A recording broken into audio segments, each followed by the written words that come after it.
I should make it clear at this point that we've been discussing what is called plain text. In plain text data, the data consists just of a sequence of characters. There's no formatting information whatsoever. So in the data, there's no way to represent italics, underline, bold, fonts, font sizes, colors, margins, columns, page breaks, and all other sorts of formatting. Whenever you have a document that contains text, but that text is formatted in fancy ways, such as say in a Word document or a PDF document or a web page, well, those documents do contain plain text data, but in addition to the text, they also contain information about the formatting. And how they do that is entirely up to the format. How it's done in PDF files is totally different from how it's done in, say, a web page. So, plain text is made up of just characters, and it's important to understand that there's a distinction between a character itself and the actual visual representation of that character. A character, like say the lowercase letter j, is an abstract notion distinct from any concrete visual representation. So when we write two letter j's here, they don't look exactly the same. One is italicized, one isn't, and they use different fonts. The actual or particular visual representation of a character, that's called a glyph. So while these are both the lowercase letter j, they are two different glyphs. So there's a distinction between characters and glyphs, but there's also a somewhat analogous distinction between character sets and what are called character encodings. A character set is a set of characters in which each character is mapped to a unique number. And so, as we've shown, a sequence of characters is represented as a sequence of numbers. However, it's still a question of how you take those numbers and actually represent them as bits. And that's what a character encoding specifies.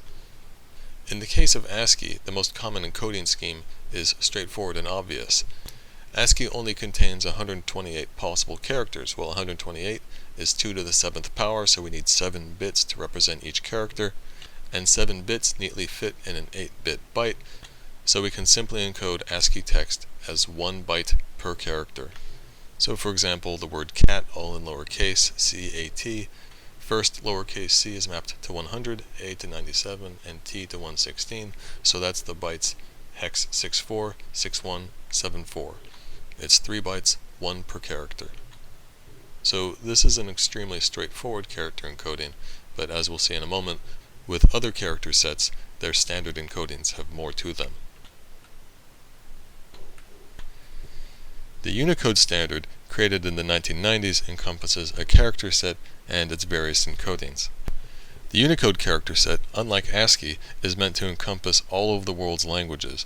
So whereas ASCII only just has 128 characters, the Unicode standard actually has a space for over 1 million characters. More precisely, the character set is composed of what are called planes. Each one of these planes has 65,536 characters, that's 2 to the 16th, and there are 17 of these planes. So 17 times 65,536, that's 1,114,112. Each one of these million plus mappings of characters to numbers in Unicode is called a code point. By convention, these code points are denoted in hex, preceded with a letter U and a plus sign. And it's the convention to use a minimum of 4 hex characters. So the lowest code point in Unicode, the first code point, is called U plus 0000, because like in all things programming, we like to start counting from 0. And then the highest code point, the very last character in the set, is called U plus 10FFFF, which is the hex equivalent of decimal 1,114,111. So as I said, the Unicode character set is organized into planes. The first plane, plane 0, is called the BMP, the basic multilingual plane. It contains the first 65,536 characters. It contains 0000 to FFFF. As it turns out, the writing system of virtually every language in use today, including some very obscure and nearly dead languages, they all fit in this one plane.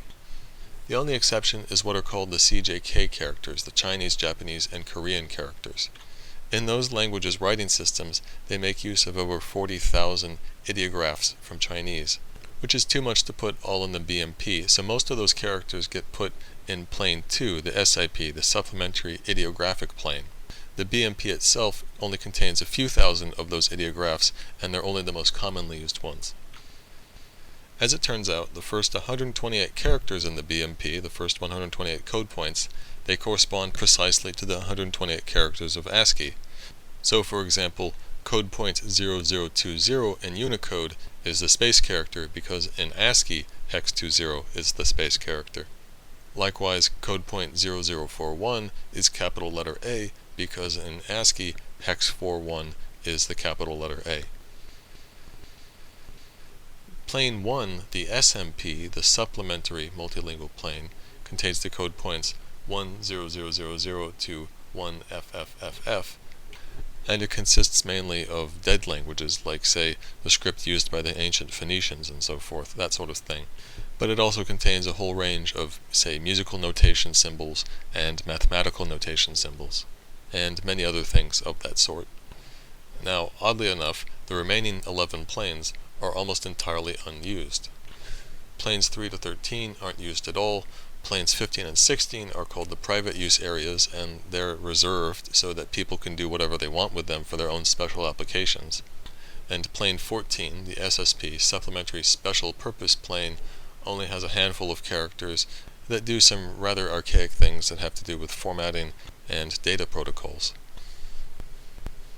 So, in practice, the vast majority of text that you will encounter in Unicode, assuming you don't speak Chinese, Japanese, or Korean, it's going to use exclusively the BMP. And maybe it'll occasionally use some characters from the SMP, like, say, some mathematical notation. Understand, though, that even these planes aren't entirely used. In the BMP, for example, there are still a few thousand code points which haven't yet been assigned.